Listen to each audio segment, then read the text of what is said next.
spesial banget Ustadz ini. Ya. Mantap, Kalau Ustadz Gili kayaknya pantas itu.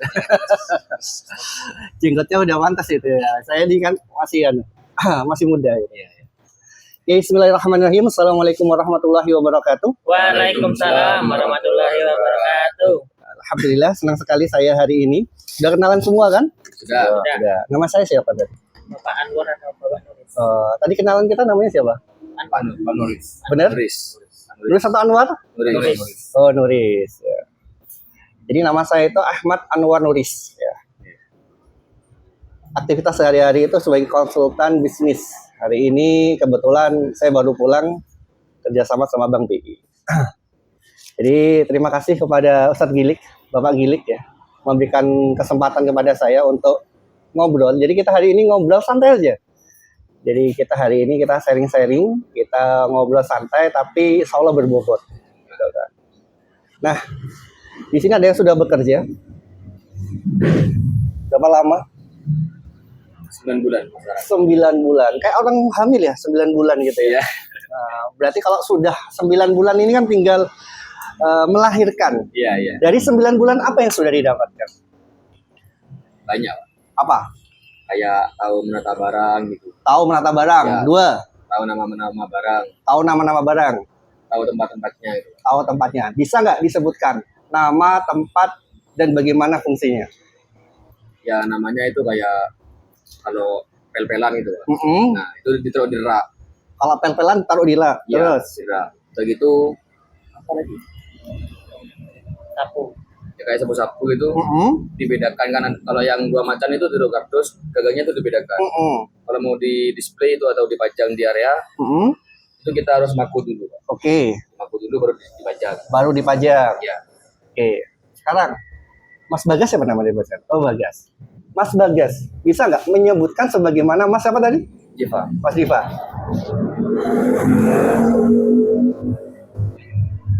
Bagaimana seseorang itu bisa menyebutkan, itu kan salah satu yang paling utama itu didapatkan dari apa? Pengalaman. 9 bulan. Sudah bekerja? Belum. Sudah bekerja? Belum. Sudah bekerja? Belum. Artinya apa? Sekarang di sini ada yang usianya di atas 25 tahun? Belum. Maksimal? 19. 19. 18. 18. Sama lah. 18. 17. Wah, sweet 17 ya. Jadi, teman-teman sekalian, barusan kita itu sudah melakukan satu percobaan penting. Apa yang membedakan diri kita dengan diri kita 9 bulan yang akan datang? Lebih matang. Betul, lebih matang. Ilmunya lebih banyak. Kalau saya tanya tadi ke Mas Diva misalkan, kalau saya tanyakan 9 bulan yang lalu, pasti jawabannya seperti barusan. Atau jawabannya seperti Mas Fauzan. Ya enggak? Ya. Tapi 9 bulan yang akan datang, kita bisa mendapatkan ilmu sebagaimana apa yang didapatkan. Nah, kalau kita hari ini sedang meniti karir, ini kan ceritanya memang meniti karir kan? Ya. Salah satu hal yang dibutuhkan in this economy, di ekonomi hari ini adalah satu, dia punya value, yang kedua dia punya portofolio. Nah, portofolio itu didapatkan dari mana? Suka tidak suka, portofolio itu didapatkan dari experience, didapatkan dari pengalaman. Jadi kalau kita hari ini di masa-masa meniti karir, maka yang perlu ditata itu, yang perlu kita jadikan sebagai pondasi itu apa? Mindset, cara berpikir kita menjalani sebuah pekerjaan. Karena itu yang paling penting. Gaji itu nomor sekian. Tapi yang dibutuhkan di dalam pekerjaan itu adalah bagaimana kita memperbanyak portofolio kita. Yang kedua, memperbanyak experience kita. Itu yang paling utama. Faktanya barusan, kita sudah membuktikan antara orang yang belum bekerja, yang masih 0 bulan, dengan orang yang 9 bulan, ilmunya sudah berbeda. Dan teman-teman bisa bayangkan, kalau itu 1 tahun yang akan datang, 2 tahun yang akan datang, 3 tahun yang akan datang, betapa banyak ilmu yang sudah didapatkan. Nah, jadi di awal kita hari ini, di awal session ini, saya ingin mengajak teman-teman untuk berpikir sejenak. Kalau seandainya kita ingin membangun sebuah bisnis, kita ingin memulai sebuah pekerjaan, Anggap teman-teman ini adalah CEO. Ya. Nah, derajin, kalau orang yang suka derajin itu tahu CEO, ya kan? Iya. Nah, CEO. Teman-teman, ketika membangun sebuah bisnis, anggap kita adalah CEO-nya. Dan bisnis yang kita bangun itu adalah modal yang sudah kita kumpulkan dalam ring waktu yang cukup lama. Jadi 10 tahun, 20 tahun, kita kumpulkan modal itu, kemudian modal itu kita buatlah menjadi sebuah usaha, yang usaha itu kita bangun dari nol. Modalnya kita kumpulkan dari nol, kita kumpulkan dalam durasi waktu yang tidak singkat. Tapi kemudian setelah kita kumpulkan, kita buat sebagai sebuah bisnis, sebagai usaha. Dan kitalah, teman-teman yang ada di sini, masing-masing adalah CEO-nya. Pertanyaan saya simpel. Kalau teman-teman adalah CEO-nya, tipe atau karakteristik apa, atau sifat apa, atau perilaku apa yang ingin diharapkan dari karyawannya? Masih belum. Attitude mungkin. Attitude, coba diperdalam itu. Kalau sekedar attitude, bentuk attitude-nya kayak apa? Kayak gak boleh mencuri, kayak ngambil. Gak boleh mencuri, terus. Jangan. Ini CEO loh ya, Iya. perspektifnya CEO gitu ya, POV-nya CEO. Kalau aku adalah orang yang membangun sebuah perusahaan, aku membangun sebuah bisnis, aku membangun sebuah usaha, dan usaha itu tak bangun dari nol dengan modal yang sudah kukumpulkan dengan jerih payah. Kemudian pertanyaannya, aku ingin punya pekerja seperti apa? Nah, attitude. Nah, attitude-nya kayak coba dideskripsikan. Coba, Tidak mengambil barang. tidak mengambil barang. Harganya itu yang masuk akal, Pak. Harganya yang masuk akal. Nggak Berarti boleh. pekerjanya harganya masuk akal begitu ya? Bukan kayak barang yang dijual itu masuk Oh, akal, oke. tidak Nah, membohongi. oke, siap. Terus, Tidak menipu pelanggan, kayak misalnya ngomongnya kuat ternyata rapuh. Oke, terus Itu aja mungkin pekerjanya cuma punya klasifikasi seperti itu, cukup? kurang sebenarnya. Apa? Kalau kurang apa? Berpengalaman. Berpengalaman. Berarti nggak, kalau ini melamar kerja nggak diterima dong? Kan nggak punya pengalaman. Ayo, awal lagi.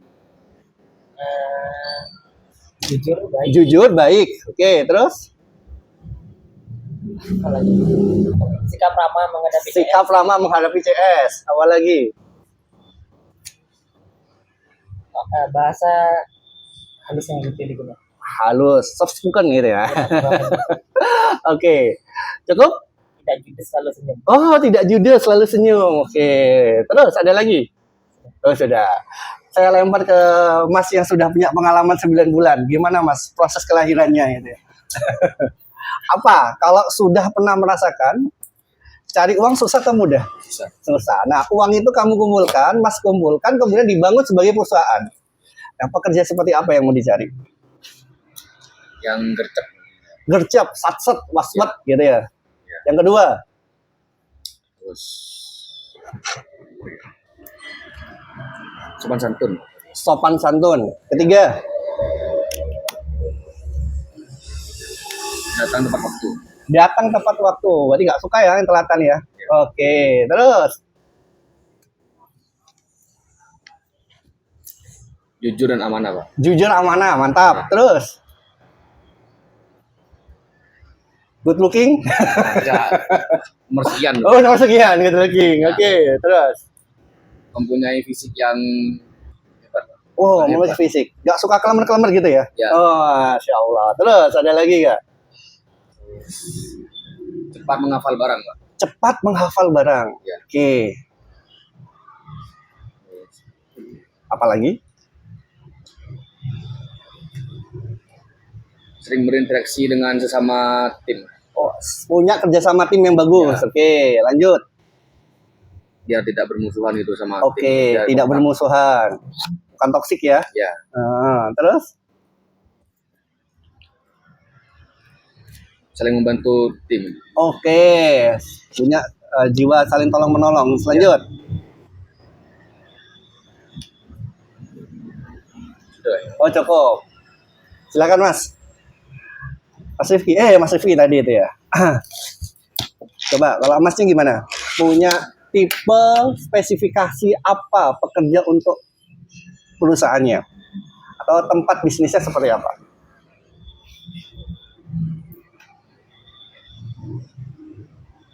Sama Mas, sama saya tadi. Ada orangnya, ada yang mau disampaikan atau disamakan saja dengan yang tadi? Oke. Ada pendapat lain? Jujur sama amanah. Jujur sama amanah. Tegas tapi have fun. Tegas tapi have fun. Bisa nggak kasih contoh tegas tapi have fun itu gimana? Saya itu butuh mendalami tegas tapi have fun ini. Marah-marah tapi joget-joget gitu ya. Ya, butuh gimana? Tegas tapi saat hanya bekerja saja. Oh, tegas saat bekerja saja. Terus?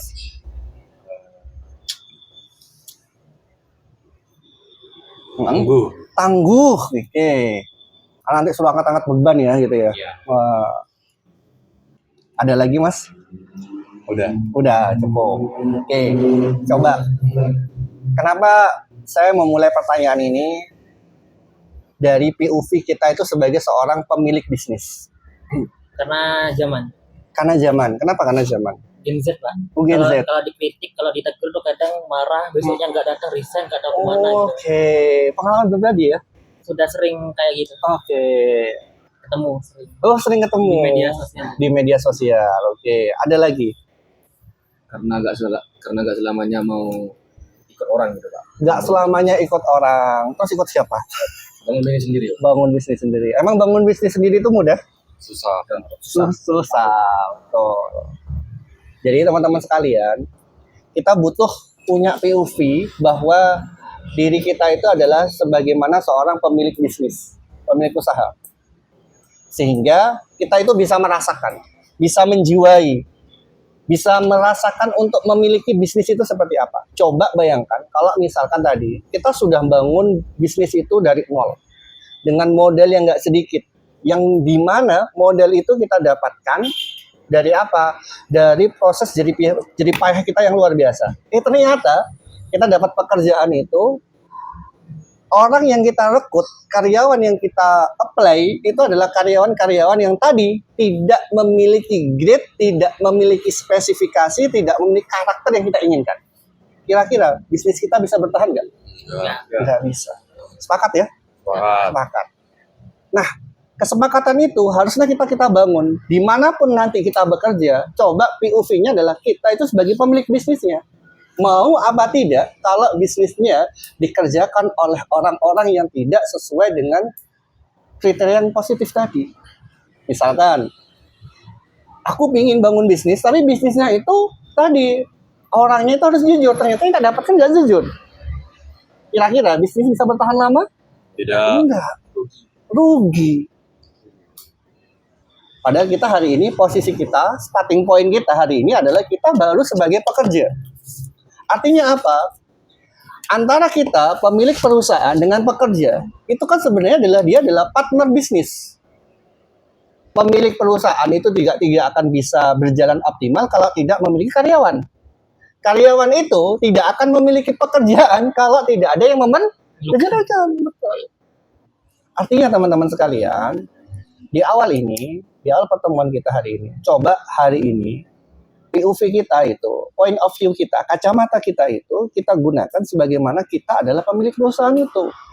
Sehingga apa? Sehingga bertumbuhlah nilai kita, bertumbuhlah rasa tanggung jawab kita. Seandainya suatu saat kita memang tadi dikatakan punya perusahaan sendiri, maka kita sudah punya karakter-karakter orang-orang yang layak untuk menduduki kursi-kursi karyawan kita. Benar nggak? Benar. Penting nggak itu berarti? Penting. Sepakat nggak? Sepakat. Oke, sepakat ya. Jadi teman-teman hari ini, hari ini kita itu dalam masa belajar. Hari ini kita sedang meniti karir kita. Kita hari ini sedang belajar banyak hal tentang pengalaman dunia kerja. Maka gunakan kesempatan ini adalah kesempatan untuk upgrade, kesempatan untuk menambah experience, kesempatan untuk menambah portofolio, kesempatan untuk menambah value kita. Karena di luar sana kita sudah tahu bagaimana dunia kerja itu tidaklah sesuatu yang sebagaimana digambarkan oleh orang-orang yang hadir di sosial media. Ya nggak sih? Iya. Ya. Saya sering mengisi mentoring bisnis, konsultan bisnis itu. Untuk dapatkan uang itu mudah. Mudah banget. Tapi kemudahan uang itu selalu berkolerasi dengan skill yang kita punya. Artinya hari ini, kita baru lulus sekolah. Kita baru memasuki pintu namanya dunia kerja. Maka yang butuh kita andalkan hari ini adalah bagaimana kita memiliki dan menyerap banyak ilmu. Dan itu yang harus diawali. Makanya kita membiasakan untuk apa? Merasakan dan membiasakan untuk merasa memiliki bahwa bisnis ini bukan sekedar bisnis milik bos saya, tapi ini adalah bisnis milik saya. Itu berbedanya di situ. Jadi kalau orang memulai sebuah bisnis itu, dia harus bisa membayangkan nih, kalau aku punya bisnis seperti apa orangnya. Apakah aku mau mencari orang-orang yang seenaknya, semaunya, ataukah kita mencari orang-orang yang memang sesuai dengan karakter yang kita harapkan? Karena namanya orang membangun bisnis, nggak ada tuh tujuannya orang bangun bisnis itu hanya sekedar ingin mengisi waktu. Apalagi membangun bisnis untuk rugi, kan nggak ada. Nggak ada. Maka mulai sekarang yang harus dibangun dalam mindsetnya ketika kita ingin membangun value kita adalah dimanapun kita berada, coba miliki, rasakan bahwa apa yang kita lakukan itu sebenarnya adalah apa yang kita miliki.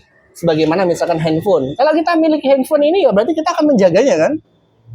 Bukan sekedar ini bukan handphoneku gitu kan. Tapi kalau kita benar-benar merasakan, maka kita akan mempunyai daya untuk apa? Satu, nanti kita akan memiliki rasa tanggung jawab terhadap pekerjaan apapun. Itu penting. Jadi orang pebisnis apapun, starting dari nol, dia harus tahu dulu dia hari ini posisi di mana. Itu harus dideskripsikan. Oh, aku hari ini belum punya apa-apa tuh. Aku baru lulus, aku belum punya portofolio apapun, aku belum punya experience apapun, aku belum punya ilmu apapun. It's okay. Berarti kalau dalam posisi ini, tugas kita apa? Bagaimana meningkatkan kapasitas tangki pengalaman kita, tangki ilmu kita. Jadi jangan pernah merasa bahwa apa gunanya kita kerja? Aku bisa mendapatkan sesuatu yang lebih. Kalau teman-teman bisa mendapatkan sesuatu yang lebih dalam bentuk finansial yang lebih, tentunya itu akan diiring oleh skill yang kita punya. Iya nggak sih? Iya. Antara tukang becak sama seorang pengacara, beda nggak gajinya? Beda. Beda apa sama? Beda. Apa yang membedakan? Posisi, skillnya, ilmunya, kan begitu. Iya. Nah, kalau teman-teman ingin sesuatu yang lebih, maka tingkatkan skillnya. Bukan ditingkatkan egonya. Kita kan harus sadar diri tuh. Orang itu mau berubah, dia harus menyadari dulu. Dia harus melakukan refleksi dulu. Harus berkaca, kalau bahasa anak sekarang itu. Ngaca dulu gitu kan. Kita itu punya posisi di mana. Ngaca itu bukan berarti kita jelek loh ya, bukan. Tapi menyadari di mana posisi kita dan apa yang butuh kita perbaiki. Coba sekarang teman-teman buka HP-nya, coba lihat wajahnya masing-masing. Pada bagian mana yang belum rapi. Karena kita akan misalnya rambutku deh berantakan dan dari situ kan kita tahu, oh di sisi ini aku harus diperbaiki, ya nggak sih? Ya. Oh ternyata di sini ada kotoran tuh. Oh aku jarang cuci muka, aku jarang wudhu kotor gitu kan. Baru bisa tahu kekurangan kita. Nah, ketika kita ingin berharap sesuatu yang lebih, kita yang paling utama yang pertama itu adalah melakukan refleksi diri, bercermin. Ya kalau dalam Islam itu cermin itu kan itu berkaca dulu, ngaca dulu. Ngaca itu nggak harus jelek kok. Ngaca itu adalah bagian kita mengevaluasi diri kita untuk memperbaiki posisi kita. Maka kebiasaan kita adalah ngaca dulu. Bukan maksudnya untuk merendahkan diri kita, enggak. Itu adalah bagian yang paling utama. Dari situ kita sadar, oh aku hari ini kalau mau melangkah untuk dari angka 0 sampai 100, aku itu sekarang itu baru posisi 1 atau posisi 2. Berarti dari posisi 1 dan 2, gimana aku nyampe 100? Berarti aku harus naik tuh 1 demi 1 tangga itu harus kelalui. Kan begitu. Dia yang pertama itu. Jadi teman-teman butuh merasakan dulu bahwa pekerjaan apapun yang kita lakukan, tolong dijiwai, tolong dirasakan bahwa itu adalah bisnis kita. Bukan sekedar bisnisnya bos kita, gitu kan. Karena disitulah nanti kita akan menemukan value, punya pengalaman, punya jam terbang yang bisa meningkatkan nilai finansial kita. Nah, makanya kalau di dunia kerja itu teman-teman, itu kan ada tipe-tipe kerja ya. Ada tipe-tipe orang yang sekedar kerja itu yang penting tidak dipecat oleh bosnya. Asal kerja, asal masuk gitu ya. Akhirnya apa? Dia hanya mendapatkan dari proses pekerjaan itu, hanya mendapatkan gaji saja. Padahal tahu nggak? Hari ini, kalau kita ngomongin gaji itu akan kalah dengan namanya tingkat inflasi. Iya nggak sih? Iya. Betul nggak? Betul. Dulu 10.000, sekarang BBM berapa harganya? Nilai dolar sekarang berapa? 18. Nah, persoalannya bukan hari ini, point view-nya bukan gaji. Jadi ketika kita bekerja, pahamilah ketika kita bekerja, sejatinya itu adalah upgrade diri kita. Ya nggak? Ketika kita bekerja, kita itu upgrade diri kita. Jadi yang kita harapkan itu bukan sekedar kita mendapatkan nilai finansial berupa uang, berupa fee, berupa ujrah, berupa gaji, bukan. Tapi dari proses pekerjaan itulah sebenarnya skill apa yang bisa kita terus kita tambah, kita upgrade sehingga, mohon maaf lah saya agak kasar, nilai jual kita itu bertambah. Coba, antara Cristiano Ronaldo sama Bambang Pamungkas, itu nilainya dari mana? Cristiano Ronaldo. Cristiano Ronaldo kan. Kenapa? Kan dia sama-sama main bola. Karena Lebih terkenal. Lebih terkenal. Apa karena apakah seseorang itu finansialnya tinggi itu karena memang faktor utama karena terkenal dulu? Enggak. Enggak. Skill. Karena skillnya dulu, pengalamannya dulu. Dari skill dan pengalaman itu dulu, baru orang itu bisa jadi terkenal, nilai finansialnya bertambah. Nah, teman-teman hari ini tuh sebenarnya teman-teman itu mendapatkan fasilitas yang luar biasa. Orang itu ketika bekerja, dia di dunia luar, kalau misalnya saya misi upgrading itu, dia harus merogoh koceknya sendiri untuk mendapatkan namanya ilmu. Jadi kalau teman-teman ya, nggak kuliah nih, dia harus bekerja. Dia itu minimal harus ikut kursus, ikut akreditasi, ya nggak? Ikut diklat, ikut training atau sejenisnya, baru kemudian dia mendapatkan ilmu. Nah, kebetulan tempat kita bekerja hari ini itu memberikan fasilitas kepada kita untuk apa? Menambah ilmu. Kira-kira bermanfaat nggak? Bermanfaat. Disia-siakan nggak? Enggak. Ketika teman-teman menjalani proses bootcamp ini, dari proses bootcamp ini, kan antara kita di pertemuan 1 dengan hari ini, pertemuan yang keberapa? 4. Cuma 4 ya, 1, 2, 3, 4 kan? Tentu apa yang kita dapatkan ketika kita awal kali bootcamp dengan hari ini itu kan berbeda. Diri kita 4 periode yang lalu dengan diri kita hari ini sudah pasti berbeda. Dan itu adalah bukti komitmen dari owner dari perusahaan ini untuk meningkatkan kapasitas dari teman-teman itu sendiri. Bayangkan, kita harusnya, kalau saya sebagai sebuah pemilik perusahaan, saya inginnya kan tadi, orang yang masuk sudah punya pengalaman. Benar nggak? Teman-teman sudah merasakan, kalau dari sisi CEO, maka kita harus punya pengalaman. Nah, ini ada sebuah fasilitas yang dilakukan oleh sebuah perusahaan kepada teman-teman yang startnya dari nol, itu malah diberikan pengalaman terlebih dahulu. Artinya, tidak semua perusahaan itu melakukan hal itu. Dan ini adalah bentuk apa? Bentuk kepercayaan, bentuk sebuah kontribusi kepada diri kita. Makanya kan tadi saya katakan, ada tipe-tipe karyawan yang memang karyawan itu hanya sekedar ingin mendapatkan nilai finansial. Kalau kita ngomongin nilai finansial, 1 tahun, 2 tahun, 3 tahun itu pasti berbeda nilai nominalnya. Gaji 1 juta 10 tahun yang lalu dengan gaji 1 juta sekarang berbeda nilainya. Tapi kalau kita bekerja dengan skill yang terus bertambah, secara logika, secara nalar, otomatis seiring skill kita bertambah, gaji kita pasti akan naik. Itu sudah pasti. Jadi, ketika kita hari ini memulai untuk meniti karir, jangan tatapan mata kita itu, fokus kita itu jangan diarahkan hanya kepada nilai nominalnya dulu. Tapi skill apa ketika saya menjalani ini bisa bertambah apa? Tidak.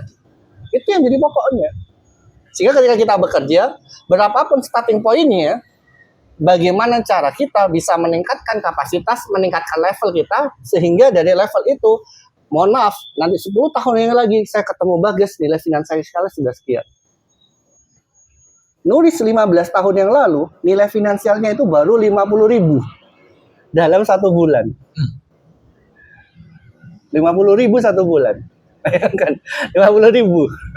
Kerja 1 bulan, 50.000. 15 tahun yang lalu, 2010, 2011.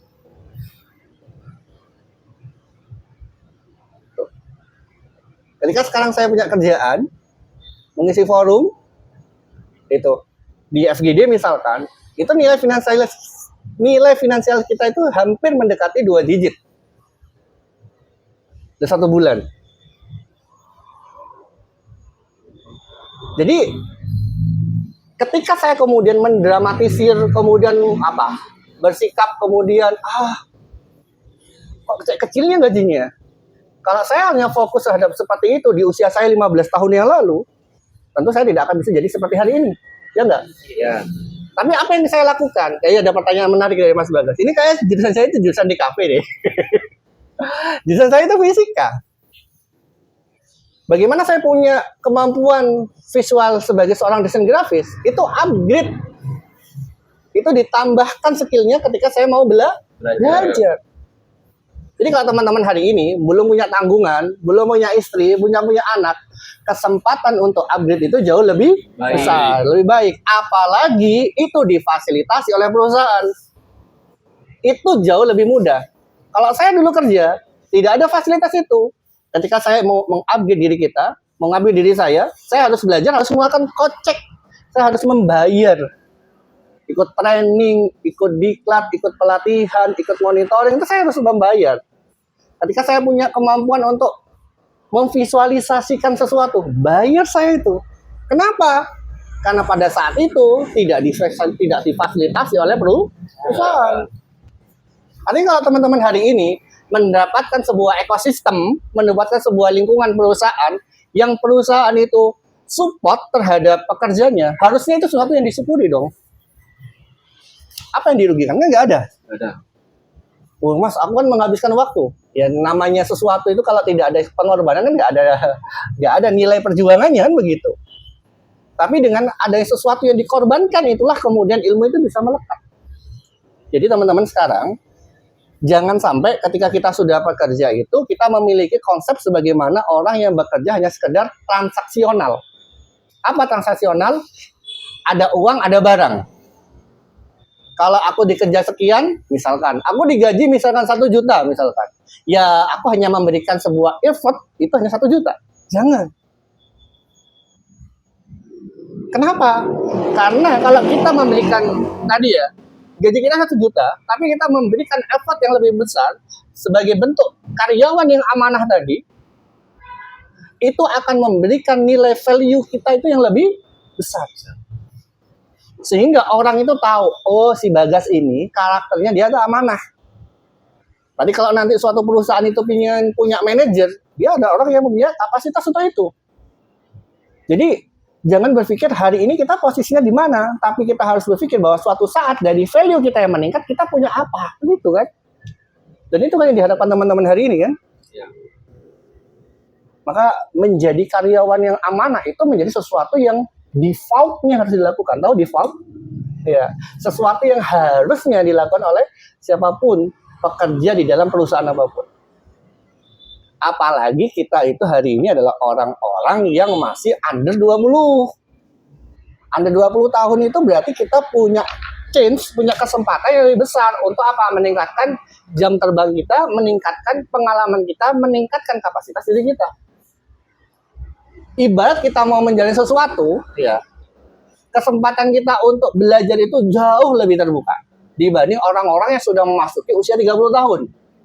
Kenapa? 30 tahun itu waktunya terbatas. Setidaknya dia sudah menikah, sudah punya anak, sudah punya istri. Waktu dia belajar akan semakin sedikit. Itu betul. Maka teman-teman hari ini, Kalau hari ini posisi kita mau bekerja atau sedang bekerja, maka posisikanlah diri kita itu sebagai karyawan-karyawan yang amanah tadi. Karyawan yang tidak hanya sekedar fokus terhadap nilai finansial, tetapi merasa memiliki usaha itu dan fokus membangun reputasi. Tahu reputasi? Track record, jejak digital lah kalau hari ini. Iya nggak?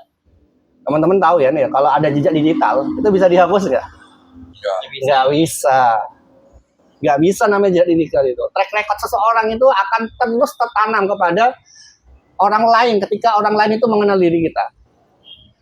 Kita dikenal sebagai sosok yang bagaimana, itu akan terus merekam, akan terus terekam di dalam benak orang lain itu. Maka kalau kita hari ini, di dalam menjalani sebuah proses pekerjaan, ketika kita sudah menanamkan diri kita adalah orang-orang yang amanah tadi, orang-orang yang jujur, orang-orang yang paham atas SOP, bagaimana kita paham terhadap tupoksi kerja kita, tanggung jawab kita paham, dan kita menjaga reputasi itu, maka kita itu akan dikenal sebagai orang-orang yang punya track record yang baik. Orang yang punya track record yang baik, tentu dia akan memiliki kadar kepercayaan yang lebih besar. Iya nggak sih? Ya. Apalagi dalam indis ekonomi ini, orang jujur itu kan sangat terbatas.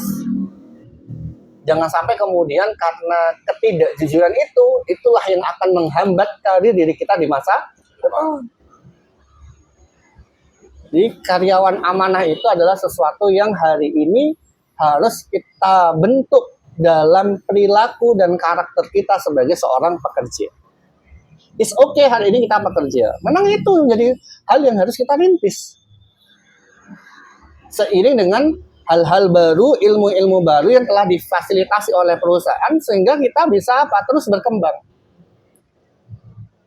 Maka teman-teman, karyawan yang amanah itu harusnya menjadi tagline, menjadi identitas. Dimanapun kita bekerja, saya ini karyawan yang amanah.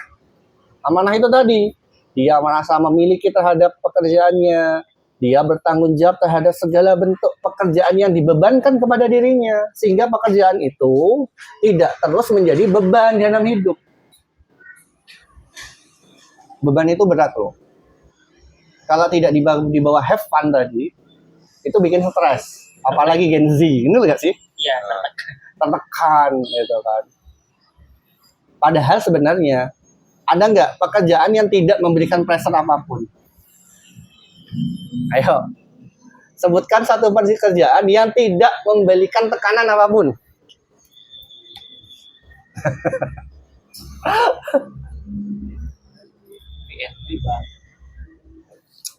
Ayo coba sebutkan aja. Kan pilihan objek pekerjaan itu banyak. Coba sebutkan biar teman-teman bisa membandingkan gitu. Wah, aku dikerjain ini terus ditekan ini sama Pak Gilik misalkan. Biar kegambar tuh. Ada nggak pekerjaan yang nggak punya tekanan? tukang becak mungkin. Bener. Ada lah. Apa? Kalau tukang beca, emang nggak punya tekanan dari keluarganya? Kenapa kamu nggak dapat uang? Iya nggak sih? Iya. Ayo, coba sebutkan. Ada nggak satu pekerjaan apapun yang dia tidak memberikan tekanan apapun? Coba, biar teman-teman kegambar tuh. Ayo coba sebutkan. CEO, jangan bilang CEO nggak punya tekanan itu. Membuka usaha sendiri. Hah? Membuka usaha sendiri. Bener, membuka usaha sendiri. Serius? Ya. Oke, saya jelaskan. Saya itu punya usaha F&B, makanan. Awal kali saya membuka usaha makanan itu, pagi, jam 3 dini hari saya harus bangun ke pasar. Sampai saya hafal itu, pasar Kepatihan penjual yang paling murah untuk sayuran mana.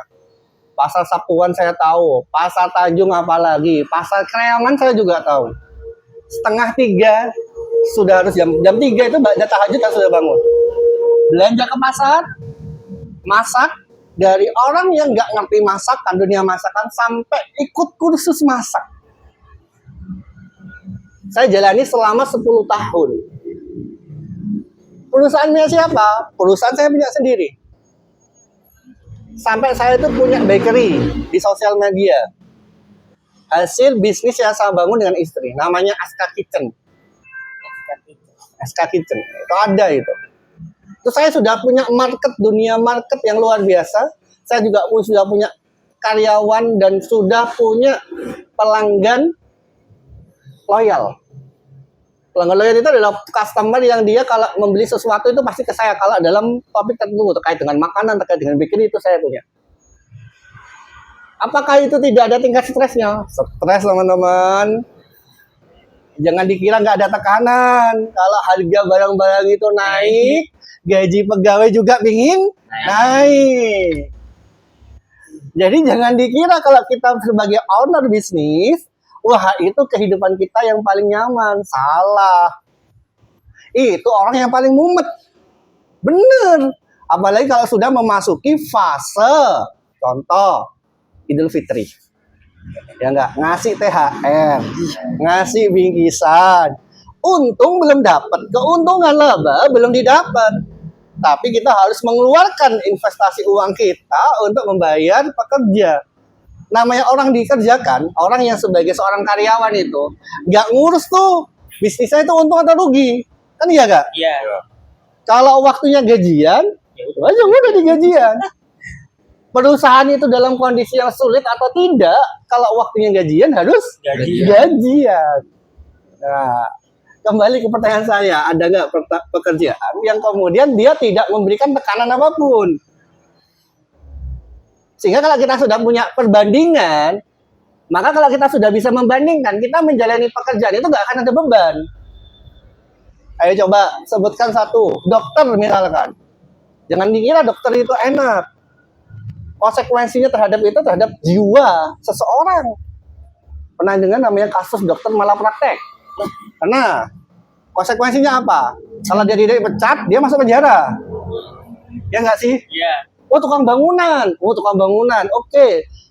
Tukang bangunan, dia harus kerja dari pagi, ngangkutin batu bata. Ya nggak? Ya. Bisa jadi bebannya berat. Bisa jadi dia jatuh kayak kemarin kapan hari. Pekerja di rumah itu jatuh. Dia jatuh pas kena besi. Betisnya sobek. Kalau nggak kerja, dia tidak dapat pekerjaan. Artinya apa? Kalau kita sudah punya gambaran, di dunia hari ini tak ada satupun pekerjaan yang dianggap sebagai pekerjaan yang paling nyaman. Nyaman tidak nyaman itu tergantung POV kita. Benar loh. Kalau kita bisa menikmati pekerjaan apapun dengan rasa syukur itu, pekerjaan yang berat ya akan kita nikmati. Sebagai apa? Sebagai tanggung jawab kewajiban kita, terutama sebagai seorang muslim. Laki-laki. Kalau kasih fisik yang lebih besar daripada seorang perempuan. Dengan harapan apa? Allah itu sudah punya visi itu, punya misi pada diri kita. Apa? Laki-laki punya tanggung jawab sebagai seorang suami. Yang suami itu tidak hanya sekedar membahas tentang romantisme percintaan, tetapi dia punya kewajiban untuk mencari nafkah. Betul. Makanya pekerjaan itu diwajibkan, dibebankan kepada seorang laki-laki. Artinya ketika kita menjalani pekerjaan, itu tidak lagi menjadikan itu sebagai beban. Kenapa? Bagian dari kewajiban. Coba. Sholat itu kan kewajiban. Ya. Kalau sholat itu dianggap sebagai beban, kita mau sholat saja itu berat. Ya nggak sih? Ya. Sholat subuh aja, yang paling sedikit 2 rakaat, ya nggak? Berat nggak? Berat. Gak bisa bangun jam 6, bangun jam 5. Kan begitu kan? Ya. Kenapa? Karena jadikan beban, bukan sesuatu yang kita harapkan. Coba kalau kita misalkan contoh, teman-teman ada yang suka bola? Ada. Ada? Klub yang paling disuka? Real Madrid, Barcelona?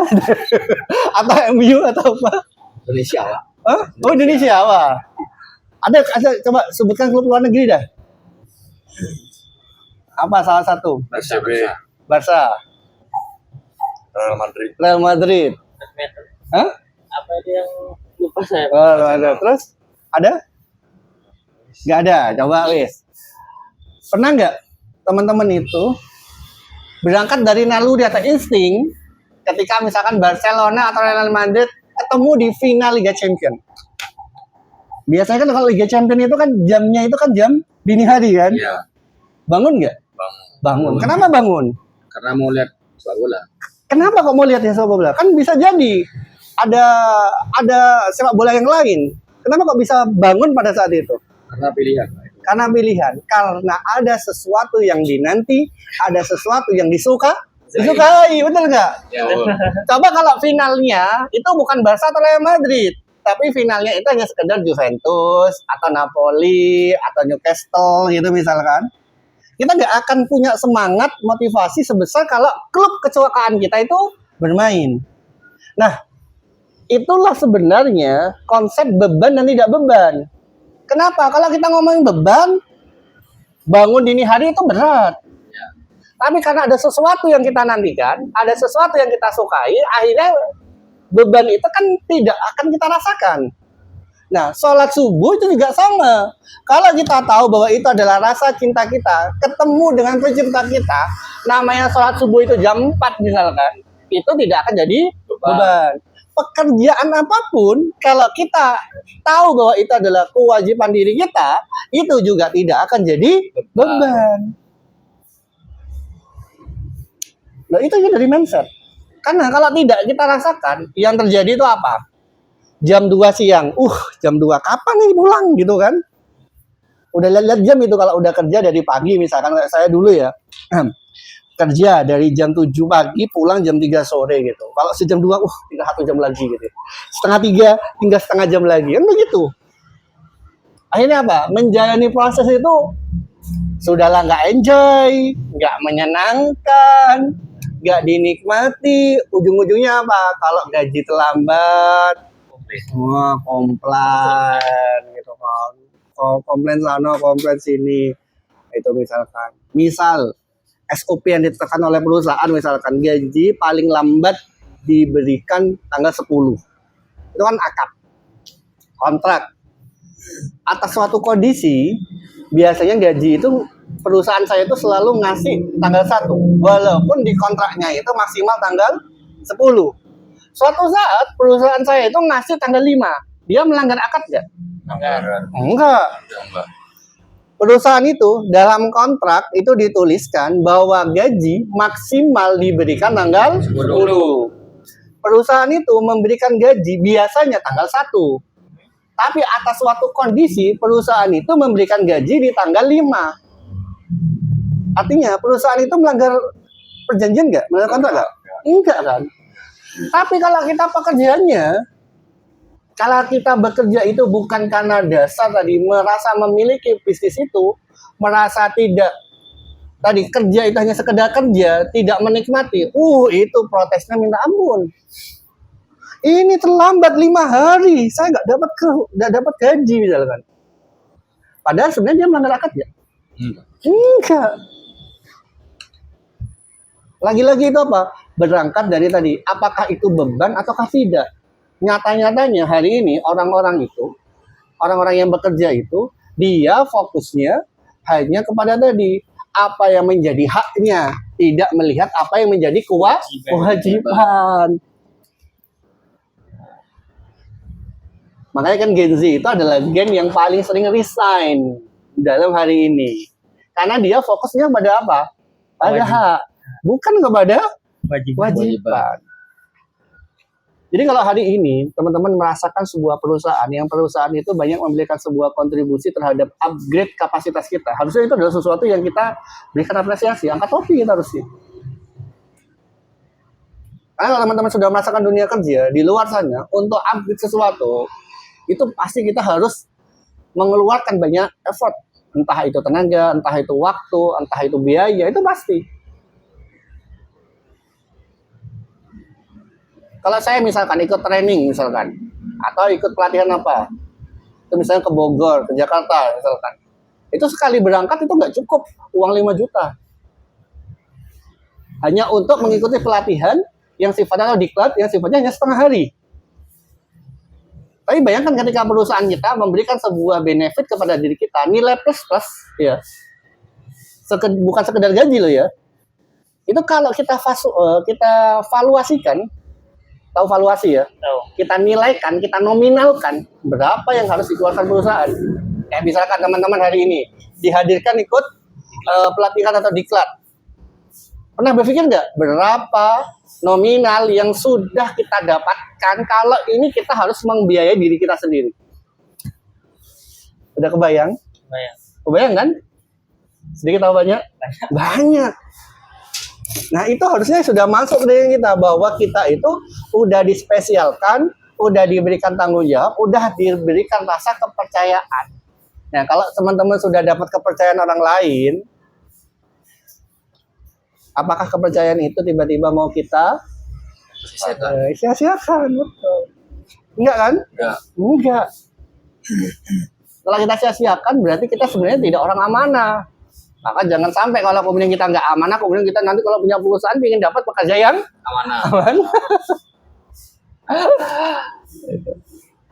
Walaupun dalam kacamata saya, dalam kacamata Islam itu kan nggak ada istilah karma kalau kita. Tapi kan kita kan ada sesuatu.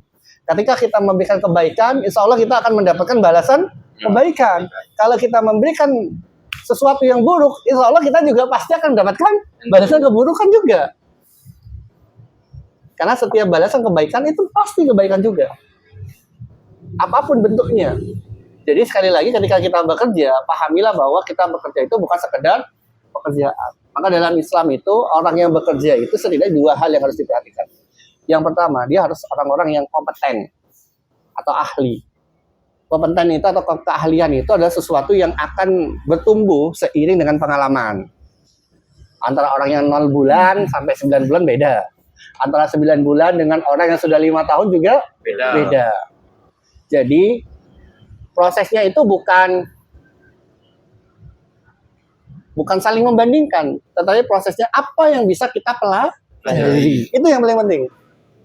Jadi kalau saya itu dimanapun, saya itu selalu punya mindset, kalau ketemu orang, siapapun dia, saya ingin tahu hal apa yang bisa saya pelajari dari orang itu.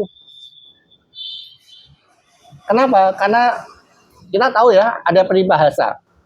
Pengalaman itu adalah guru yang paling berharga, kan gitu kan? Pengalaman itu adalah hal yang paling penting. Tapi ada hal yang lebih shortcut lagi, yang lebih mantap lagi. Apa? Kita bisa belajar pengalaman dari orang lain. Sering saya ngasih contoh yang sederhana, teman-teman. Ada yang pernah jatuh? Ya. Nah, ada yang pernah jatuh kemudian patah tulang? Nggak ada. Oke, pernah jatuh lah. Kita ambil sampel, pernah jatuh. Jatuh itu sakit apa sakit? Sakit. Oke. Perlu nggak kita merasakan sakitnya supaya kita bisa merasakan, namanya sakitnya jatuh kayak gini? Enggak. Perlu nggak? Nggak perlu. Jadi cara cepat mempelajari seseorang itu kita belajar pengalaman dari orang lain. Karena kalau kita dalam bentuk sebuah perusahaan itu adalah perusahaan yang telah membentuk sebuah ekosistem, membentuk sebuah kultur, membentuk sebuah budaya di sana. Dan itu kita tidak bekerja sendiri. Maka siapapun orang yang di situ ya, bahasa game misalnya, kita masih newbie gitu ya dia. Tugas kita itu harus banyak belajar. Dari siapa? Dari orang yang lebih dulu. Betul.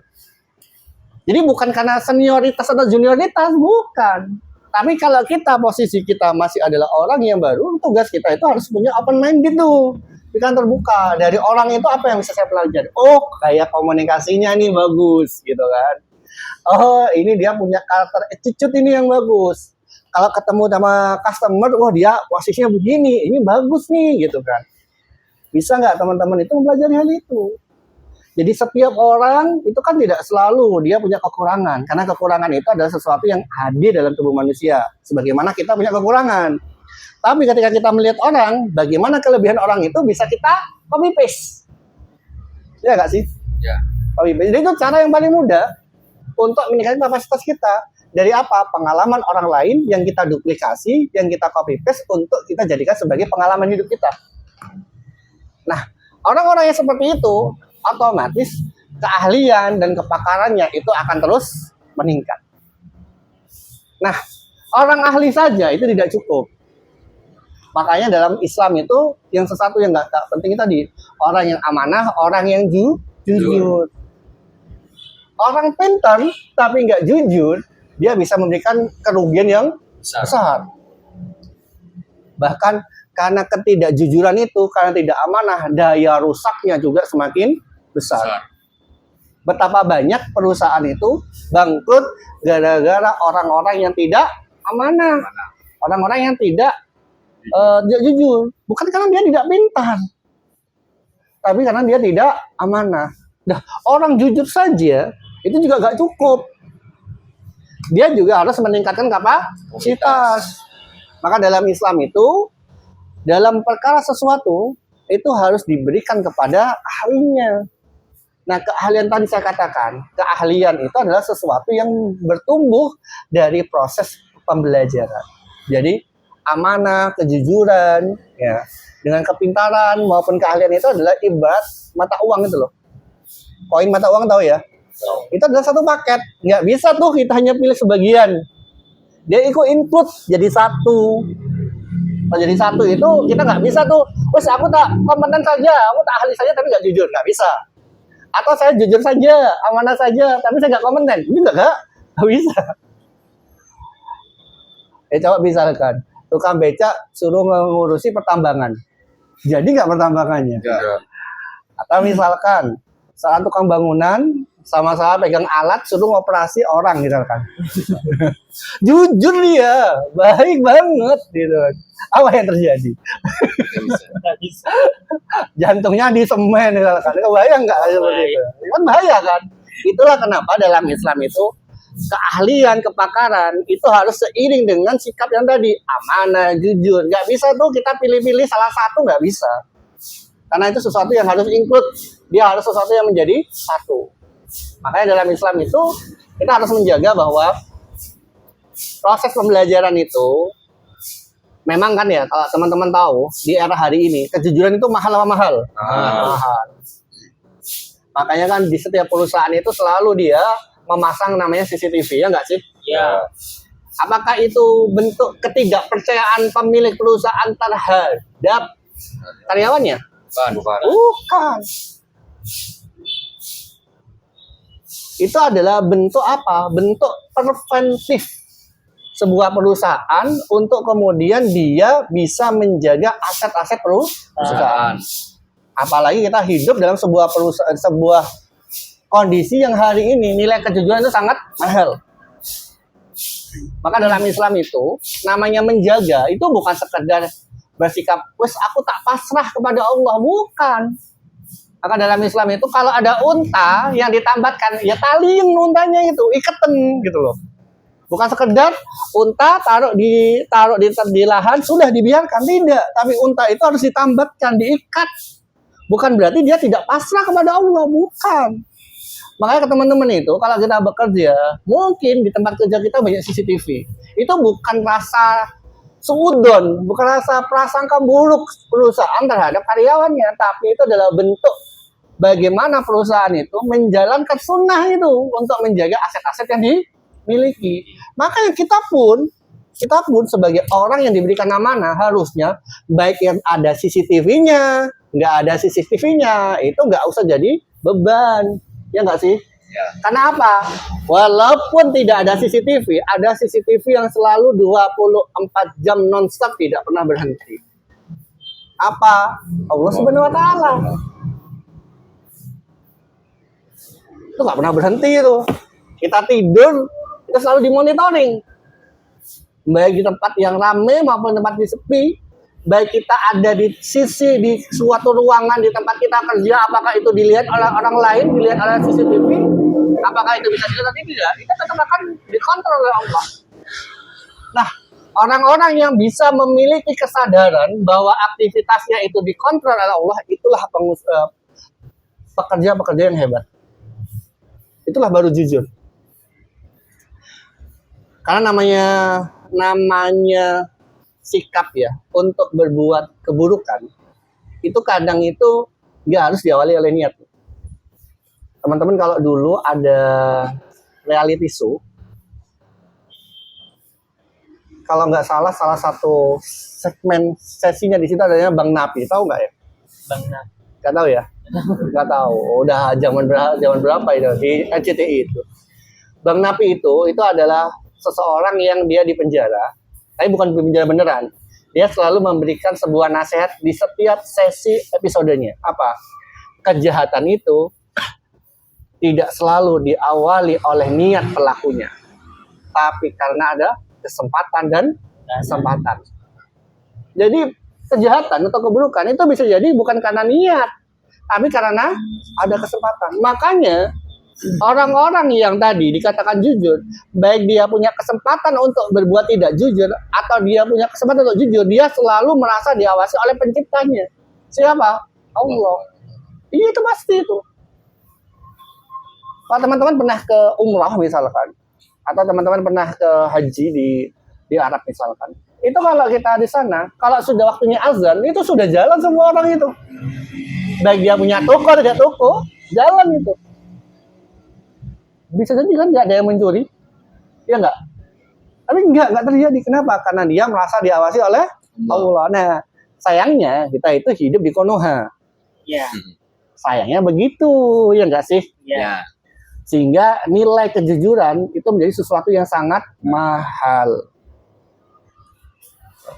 Kalau teman-teman pernah punya kesempatan luar negeri, ya, itu kita akan tahu betapa kejujuran itu, masya Allah. Kalau di Jepang, gitu ya, kita ngeletakkan laptop di parkiran motor begitu, nggak akan ada yang ngambil. Tapi kalau di Indonesia, jangankan diletakkan, dikunci ganda saja, dibobol. Gitu kan. Makanya kemudian, karena apa? Karena tadi sikap dia merasa diawasi oleh Allah itu tidak adil, tidak ada dalam dirinya. Dan itu hanya bisa dibangun oleh apa? Rasa keimanan dia kepada Allah.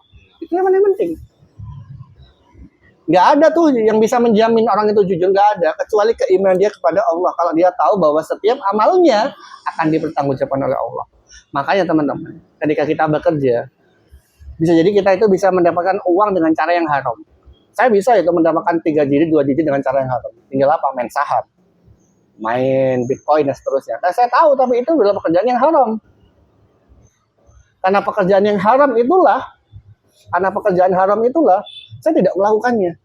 Saya tidak ingin badan saya, diri saya, disusun oleh sel-sel yang dia diberi makan oleh zat-zat yang haram.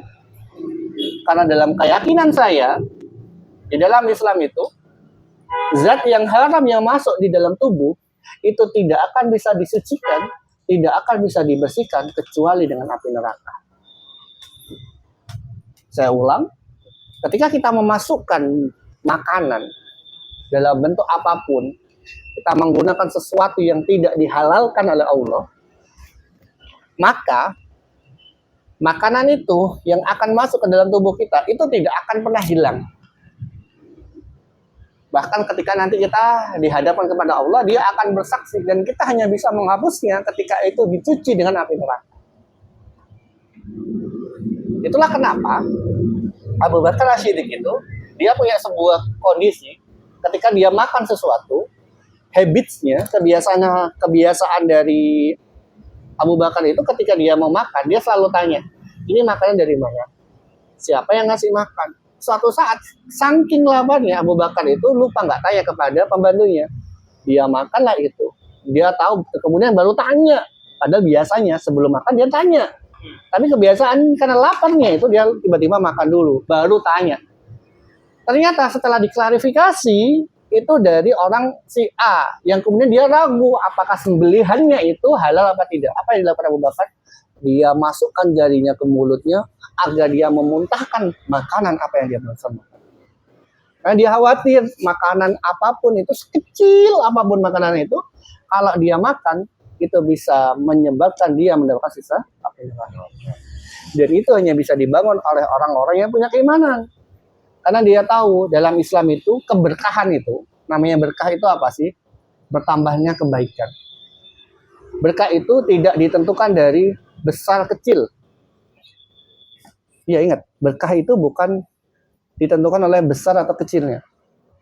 Bisa jadi sesuatu yang besar tapi tidak membawa keberkahan itu bisa berujung negatif terhadap dirinya. Teman-teman kalau sudah pernah membaca orang yang menjadi foundernya Honda. Tahu Honda? Tahu. Honda. Itu tahu nggak? Di penghujung hidupnya ngapain? Bundir dia. Bundir. Tahu ada artis-artis Korea yang bundir? Tahu. Apakah dia kekurangan uang? Enggak. Itu tadi apa? Bahwa banyak atau sedikit itu tidak menentukan nilai keberkahan. Jadi nilai keberkahan itu bukan dilihat dari berapa nominalnya, tapi dilihat dari sumbernya dari mana, asalnya dari mana, dan bagaimana proses untuk mendapatkan. Itu yang paling utama. Oh, coba teman-teman lihat itu, para koruptor itu, dia kalau mau makan udah cukup uangnya. Kenapa dia tidak habis-habis untuk melakukan korupsi? Karena dia tidak mendapatkan keberkahan apapun. Jadi yang timbul apa? Sifat rakus, sifat serakah, tamak. Nah, sesuatu kalau kita sudah terbiasa mengkonsumsi sesuatu yang haram, akhirnya itu akan membentuk kebiasaan perilaku attitude kita itu juga sesuatu yang buruk. Itu pasti itu nampak. Jadi makanya jangan sepelekan sesuatu yang haram, walaupun itu hanya sekecil apapun itu. Maka dalam pekerjaan teman-teman, jaga apa? Jaga sumber pemasukan kita itu dari cara-cara yang halal. Walaupun bisa jadi pada saat itu nominal itu masih kecil.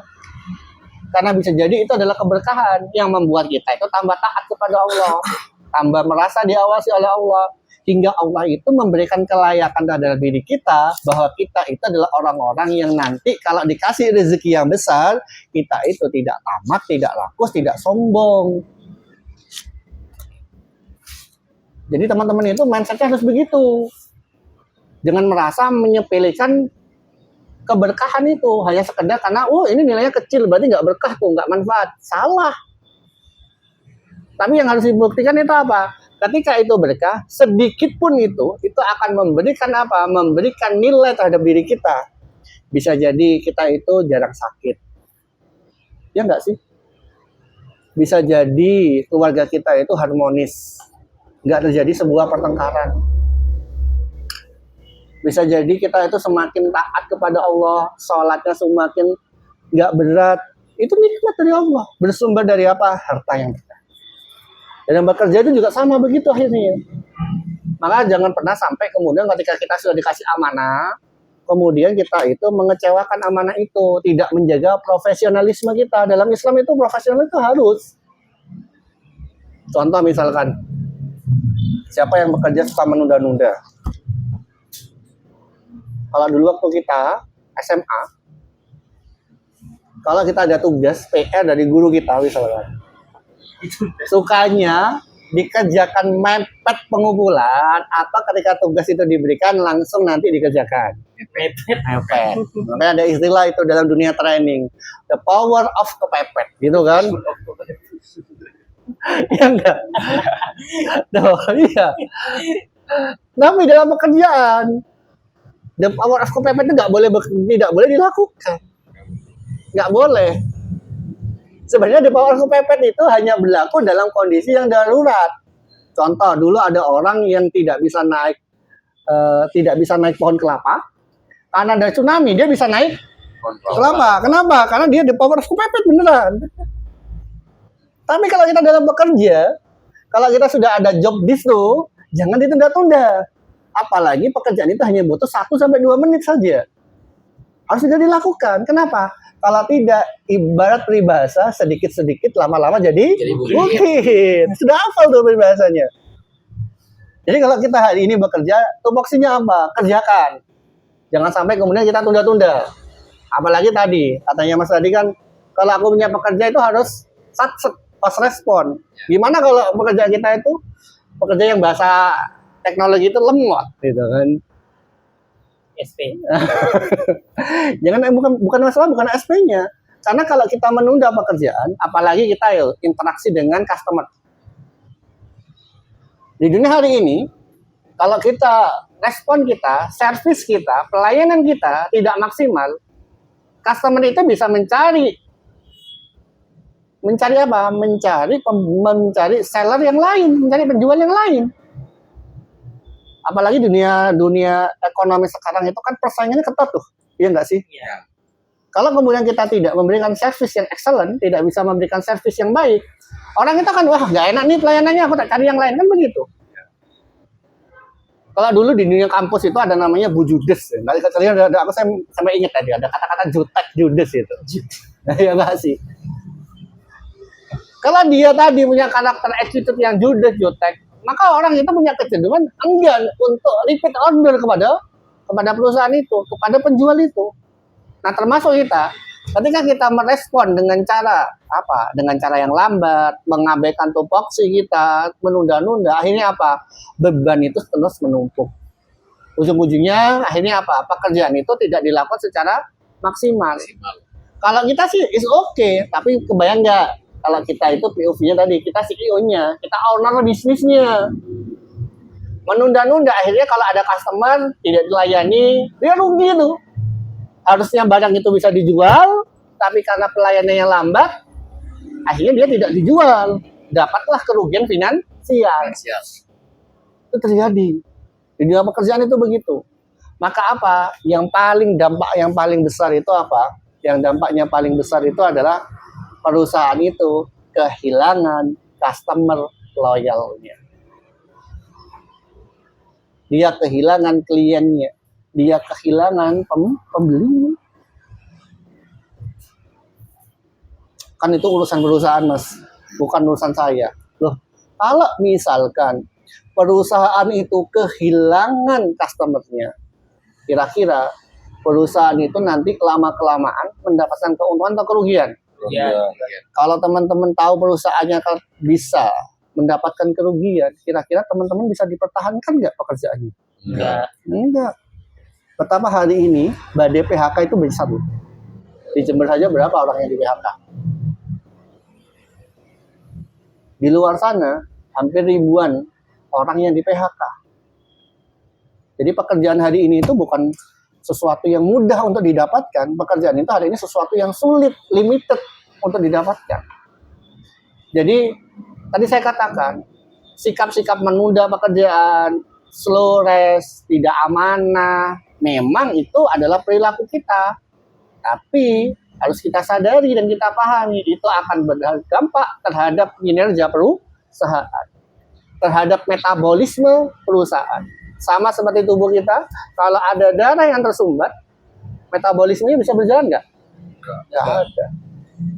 Nah, perusahaan kan juga sama. Kita itu sama perusahaan itu adalah sesuatu yang punya hubungan mutualisme, simbiosis mutualisme, paham nggak?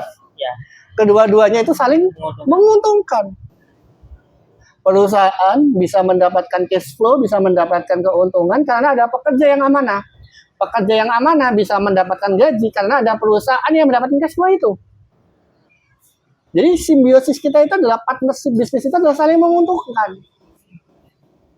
Bukan sebagai simbiosis komensalisme apalagi parasitisme. Jadi kalau tadi dampak terbesarnya apa? Kalau kemudian mungkin kesalahan kita kecil, tapi yakinlah kalau kecil-kecil itu terus ditanamkan, terus dipupuk, terus dibudayakan, pasti perusahaan itu tidak akan bisa bertahan lama. Padahal kita ingin perusahaan itu terus berkembang dan kita mendapatkan benefit berupa gaji dan seterusnya. Gaji, benefit itu sesuatu yang logis kok teman-teman. Kalau kita bisa menjalankan amanah kita. Nggak mungkin perusahaan itu, apalagi perusahaan yang punya kontribusi positif terhadap diri kita sejak awal hari ini, kemudian tidak memberikan konsekuensi logis. Aneh sekali. Jadi teman-teman butuh tadi menanamkan cara pandang bahwa ketika kita menjalankan semua proses itu harus ingat satu, pahami tupoksinya, harus tepat waktu. Setidaknya saya punya itu kalau dalam dunia branding itu ada 3 T. 1, T yang pertama tepat waktu. Selesaikan tugas sesuai target, sesuai akadnya, sesuai job list-nya.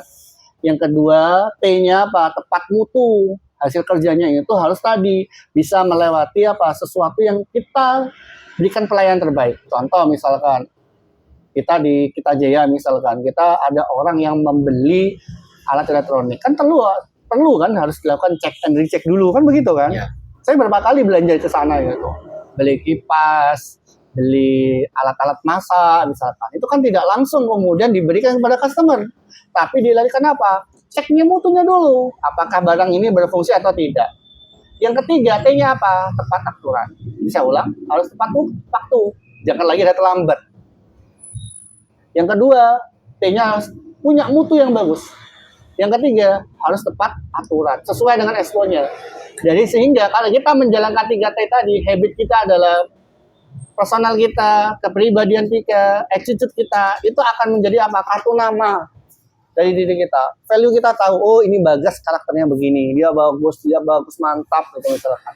Fikri ini begini, Rizky ini begini, misalkan. Itu akan terjadi. Orang itu akhirnya ketika memperjalan kita, itu adalah orang-orang yang punya apa? Kepercayaan kepada diri kita.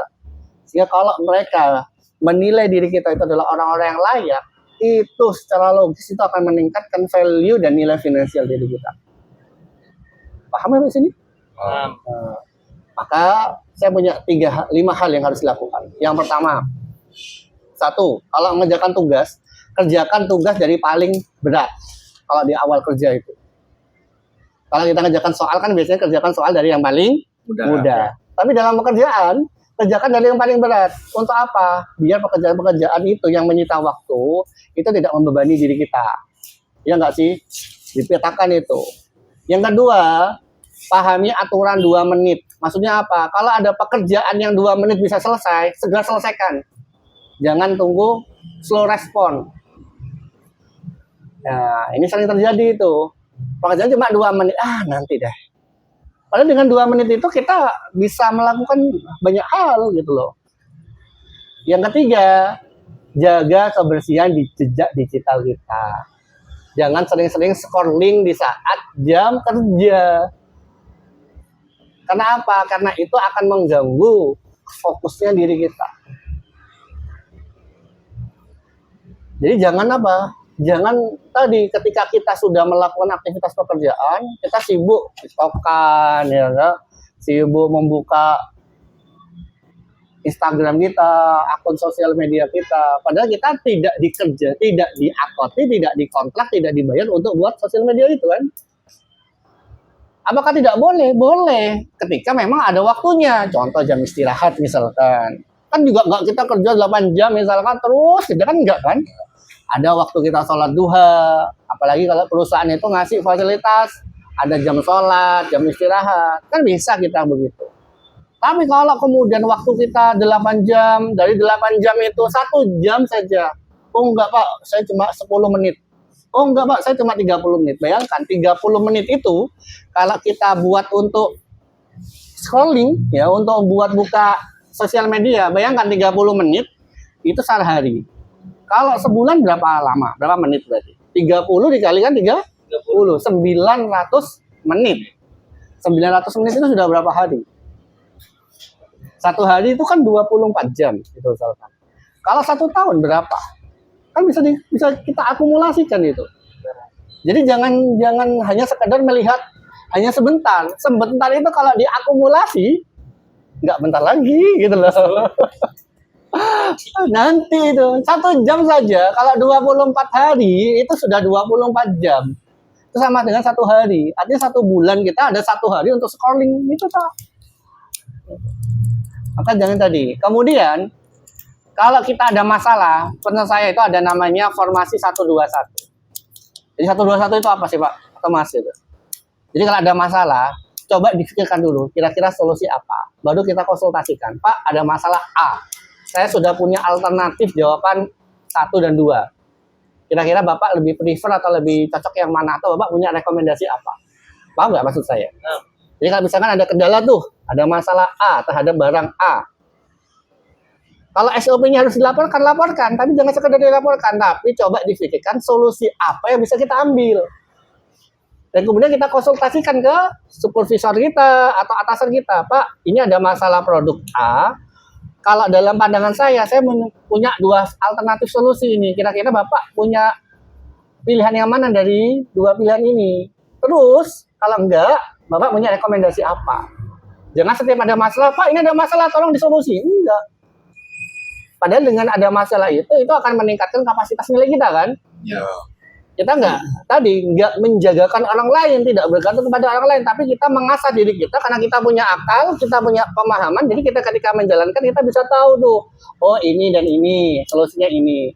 Akhirnya orang itu atau atasan kita bisa tahu, oh orang ini bisa bertanggung jawab nih. Orang ini bisa punya kapasitas untuk menilai. Jadi tidak bergantung kepada atasannya. Dia kalau ada masalah dia punya alternatif. Sehingga dia dikenal sebagai orang yang bisa mensolusi masalah. Bukan sekedar hanya menimbulkan masalah. Bayangkan kalau ada 30 pekerja, setiap pekerja punya satu masalah, yang atasan ada itu 30 orang kan begitu. Tapi kalau kita bisa punya alternatif solusi, kemudian alternatif solusi itu kalau kita gak yakin, kita akan konsultasi. Dari konsultasi itu kita punya dapat feedback. Oh dari sini kita belajar. Nah dari situlah teman-teman, nilai kapasitas teman-teman itu akan terus bertambah. Nah, dari sini dulu, ada yang mau didiskusikan? Saya berikan kesempatan. Ayo, silakan bertanya. Atau ada pertanyaan? Sebelum saya bertanya.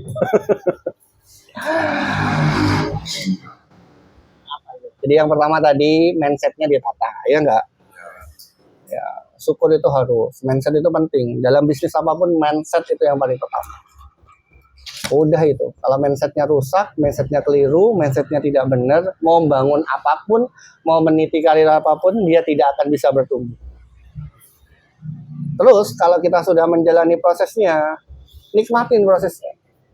Banyaknya belajar dari situ. Jangan tuntut dulu kewajiban, apalagi kita sudah ngaca, sudah berkaca tuh posisi kita di mana. Bukan berarti kita minder, bukan. Itu bentuk kesadaran, bentuk evaluasi diri, bentuk kesadaran diri supaya kita bisa berkembang. Baru kemudian ketika menjalani, pahami setiap SOP-nya. Oh, tata tertibnya ini. Apa yang diinginkan perusahaan, berikan sesuatu yang lebih. Otomatis kalau perusahaan itu tahu kerja kita, kinerja kita bagus, mudah kok perusahaan itu memberikan sebuah nilai finansial lebih kepada diri kita. Yakin itu. Saya tidak mengatakan ini karena saya juga bukan owner perusahaan ini, bukan. Tapi saya sudah ketemu dengan banyak perusahaan.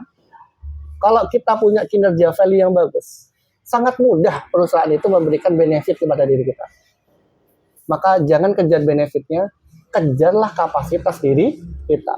Kejarlah skill kita, kejarlah keterampilan kita. Sehingga ketika value kita naik, otomatis nilai kita juga bertambah. Kalau Cristiano Ronaldo itu, dia kerja 1 detiknya sudah sekian ratus juta misalkan. Itu kan tidak ujuk-ujuk, tidak instan. Nah makanya, saya punya pertanyaan sekarang. Tadi saya menyebutkan 3T. Apa itu 3T tadi? Tepat apa? Satu? Tepat mutu. Jangan satu-satu lah. Jangan keroyokan. Yang bisa angkat tangan. Coba angkat tangan. 1. Oke, Mas. 1 tepat waktu. 2. Minimal 2 lah dari 3. Tepat waktu. Yang kedua? Ayo dilengkapi ada. Apa? Tepat waktu sama tepat aturan. Tepat aturan. Tepat mutu. Tepat mutu. Tadi itu apa? Tepat waktu, tepat mutu, dan tepat aturan. Oke, mantap. Karena saya cuma bawa 2 hadiah, jadi saya berikan hadiah yang paling banyak. Jawabnya ya. Hadiah saya itu nggak mewah, teman-teman. Nggak banyak. Loh, hadiah nggak banyak. Saya kasih mie instan. Ada yang mau mie instan? Kenapa kok saya membawa hadiah mie instan? Ada yang tahu alasannya? Ada yang tahu? Kenapa saya nggak kasih hadiah mie instan? Kenapa saya nggak kasih hadiah uang? Saya bisa loh kasih hadiah uang. Saya bawa uang kok hari ini. Tahu mie instan? Orang itu kan selalu mikir mie instan. Ini kan instan ya? Iya. Tapi beneran instan nggak ini? Enggak. Jadi masih digodok dimasak. Digodok, betul. Apa yang digodok? Gitu. Minyak yang digodok. Airnya ini lebih instan. Kita itu godok bukan godok mie, tapi godok air. Memasak air, bayangkan. Jadi kalau ada orang yang berpendapat bahwa hidup itu instan, Kayak mie instan, nggak ada mie instan seinstan-instannya mie instan. Itu butuh proses untuk dinikmati. Maka saya di pertemuan hari ini itu ngasih hadiah itu mie instan. Biar teman-teman itu berpikir, ini mie instan yang katanya diklaim sama orang, ya, dikampanyekan sama orang, ini instan. Nyatanya kalau kita mau makan, bisa nggak langsung dimakan? Bisa. Tapi bisa menikmati dengan kenikmatan yang maksimal nggak? Enggak. Tapi dari kita kemudian kita menyeduh air, memasak air, kemudian air itu dituangkan ke dalam mie ini, kemudian dari mie ini kita bisa menikmati dengan cara yang baik. Paham maksud teman-teman saya? Jadi jangan pernah melihat proses itu selalu identik dengan cara yang buruk. Rubah cara pandangnya. Instan tadi ingat ya, mie instan ya. Ini kenang-kenangan dari saya. Boleh dimakan atau buat kenang-kenangan. Dimakan. Itu seinstan-instannya mie instan itu betul proses. Jadi jangan sampai kemudian kita membebani diri kita bahwa proses yang kita hari ini itu sesuatu yang berat. Tidak. Itu cara Allah. Bagaimana Allah itu meningkatkan kapasitas diri kita supaya 10 tahun lagi, 20 tahun lagi kita bisa mendapatkan apa yang terbaik untuk diri kita. Dan yakinlah ini adalah yang terbaik untuk diri kita hari ini. Nikmati prosesnya, syukuri tahapannya, agar kemudian kehidupan kita itu berkah dalam setiap proses itu. Siap menjalani prosesnya? Siap. Gak kapok kan? Enggak. Siap menjalani pekerjaan? Siap. Dengan berbagai macam tuntutan? Siap. Jangan nilai tuntutannya, tapi lihat prosesnya. Udah, boleh dinikmati. Ada pertanyaan? Silakan. Kita kasih kesempatan. Tanya, boleh. Tentang pekerjaan. Boleh, silakan. Kalau kata orang itu kalau dikerasin dia semakin bisa. Dikerasin? Ya semakin bisa maju. Sekarang bisa maju. Oke. Ada lagi pertanyaan? Saya jawab dulu. Oke ya. Di dalam teori fisika, benda itu bisa bergerak karena dua faktor. Dia karena didorong atau dia ditarik. Nah, pertanyaannya, apakah segala sesuatu itu butuh dipaksa dulu? Memang yang paling enak itu jangan dipaksa. Berangkat dari kesadaran. Saya kasih contoh sederhana gini. Kalau teman-teman bangun pagi itu lebih enak kalau dioprak-oprak, dipaksa bangun, atau bangun karena kesadaran. Kesadaran. Nah, sekarang kalau kita apply-kan di dalam pekerjaan, nyatanya pekerjaan itu banyak sekali orang-orang itu yang mau bergerak itu bukan karena kesadaran, tapi karena sistem yang mengkondisikan. Jadi, kalaupun misalkan begini, perusahaan itu memberikan aturan, memberikan sebuah SOP, memberikan tata tertib, jangan dilihat itu adalah bentuk paksaan, tapi bentuk melatih diri kita untuk lebih siap menjalani kehidupan. Coba teman-teman tahu nggak? Orang yang masuk TNI, misalkan, dia bisa ujuk-ujuk nggak langsung masuk TNI? Apa yang dilakukan sebelum masuk TNI? Berlatih dulu kan? Menyiapkan diri kita. Apakah itu paksaan? Enggak. Tapi dia kan berangkat dari kesadaran juga. Makanya tata tertib yang disediakan oleh perusahaan itu jangan dipahami sebagai bentuk untuk memaksa diri kita. Harusnya kita yang berpikir berbalik. Bagi perusahaan itu, tata tertib itu adalah meningkatkan kedisiplinan diri kita, meningkatkan tanggung jawab. Nah, itulah perbedaan orang yang berilmu dan tidak berilmu. Kalau orang itu yang berilmu, dia menganggap bahwa tata tertib itu adalah bagian meningkatkan tadi tanggung jawab dan kedisiplinan. Tapi kalau orang nggak berilmu, dia akan menganggap itu sebagai tekanan hidup, menganggap itu sebagai paksaan, menganggap itu sebagai tuntutan, sehingga seolah-olah perusahaan itu banyak tuntutan, perusahaan ini toksik banget sih gitu kan, nggak ngerti dengan kondisi aku hari ini kan begitu. Padahal kalau kita coba berpikir dengan logika terbalik kita akan memahami bahwa itu adalah bentuk kedisiplinan kita. Kita hari ini, teman-teman, sadarilah, itu ada pembentukan orang tua kita loh untuk kita disiplin, ya nggak sih? Kita nggak dibiarkan untuk tidur sampai bangkong, bangun jam 9 kan begitu kan? Kebayang nggak kalau teman-teman menganggap pengkondisian orang tua dalam bentuk kedisiplinan tadi itu dianggap sebagai paksaan? Apa jadinya teman-teman? Iya nggak? Makanya tadi saya bilang 3T itu tepat aturan. Aturan itu memang dibuat untuk memaksa. Otomatis itu. Nyatanya dengan paksaan itu, kalau orang itu bisa berpikir positif, itu akan memberikan impact positif pada dirinya. Makanya dalam Islam itu aturan itu dibentuk untuk memaksa. Karena kalau tidak dipaksa, kadang orang itu akan menelantarkan, bahkan itu akan melalaikan amanah itu. Contoh, sholat itu kan wajib. Kalau itu tidak diatur, orang itu banyak lalai kok. Contoh sholat Jumat. Betapa banyak orang laki-laki nggak sholat Jumat. Iya nggak sih? Iya. Sederhana kan? Iya. Kenapa mereka merasa happy, merasa nyantai? Karena nggak ada yang memaksa.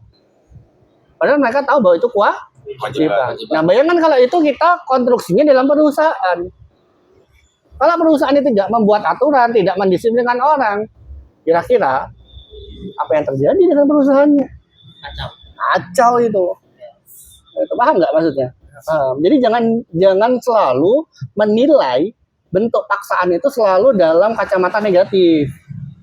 Lalu kita melihat sisi positifnya dulu. Maka kalau kita melihat dari sisi positif, harusnya itu harus dikembalikan. Dengan paksaan itu aku jadi apa nanti? Maka teman-teman kalau udah pernah tahu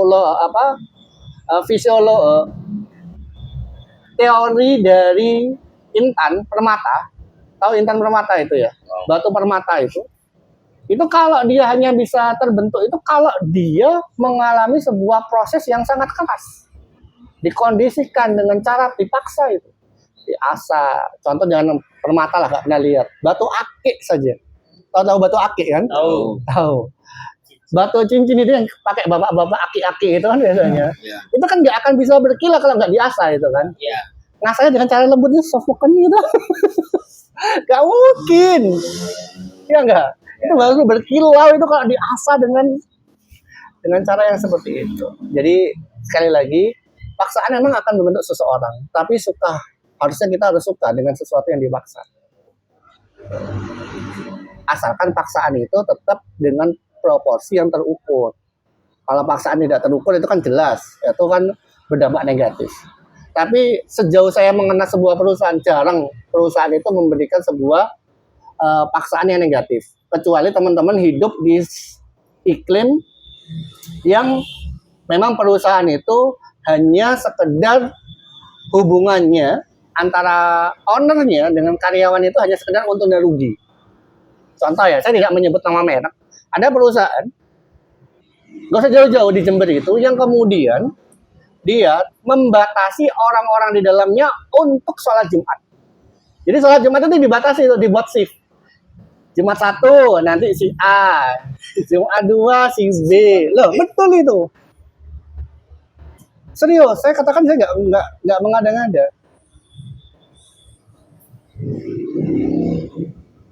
Nah, kalau perusahaan kita, tempat kita kerja, apakah juga menerapkan seperti itu? Tentu tidak, kan? Maka apalagi kalau perusahaan itu malah memfasilitasi, mendorong kita untuk melaksanakan kewajiban, itu nilai plus sendiri. Jadi jangan gini, jangan sampai adanya paksaan itu selalu kita konotasikan dengan sesuatu yang negatif. Ada lagi pertanyaannya? Ada? Cukup? Berarti siap menjalankan tugas? Siap. Gak usah baperan? Enggak. Udah, baperan itu udah gak zaman. Iya. Pekerjaan itu bukan karena passion. Passion itu dibentuk karena keahlian. Jadi keliru kalau orang itu bekerja karena passion. Bekerja itu karena keahlian. Buktinya orang punya passion tapi gak punya keahlian. Dia gak kerja-kerja dia. Passionnya ngelamun aja gitu kan. Ini gak kerja dia. Orang punya passion itu karena dia sudah menjalani proses itu dengan keahlian yang butuh waktu yang lama. Baru kemudian dia akan bisa menikmati passionnya. Tapi kalau hari ini, apalagi kita itu masih, mohon maaf, kita baru mau meniti karir, kemudian kita fokusnya kepada passion, saya yakin nggak akan bisa bertumbuh. Kalau kita lemah terhadap diri kita tidak mengupgrade diri kita, jadi kita tidak akan pernah bertumbuh sampai kapanpun.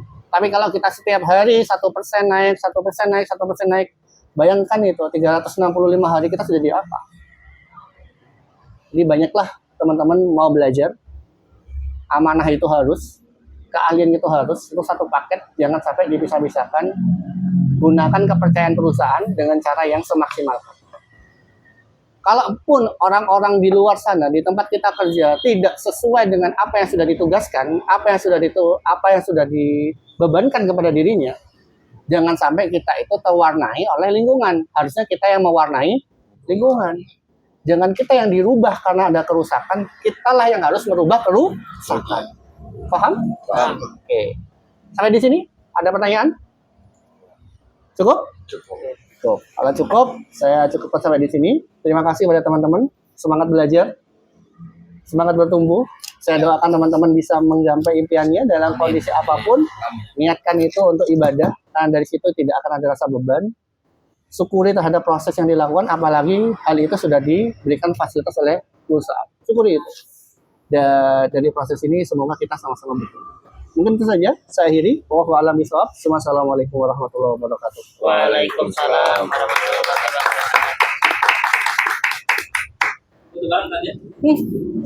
Boleh.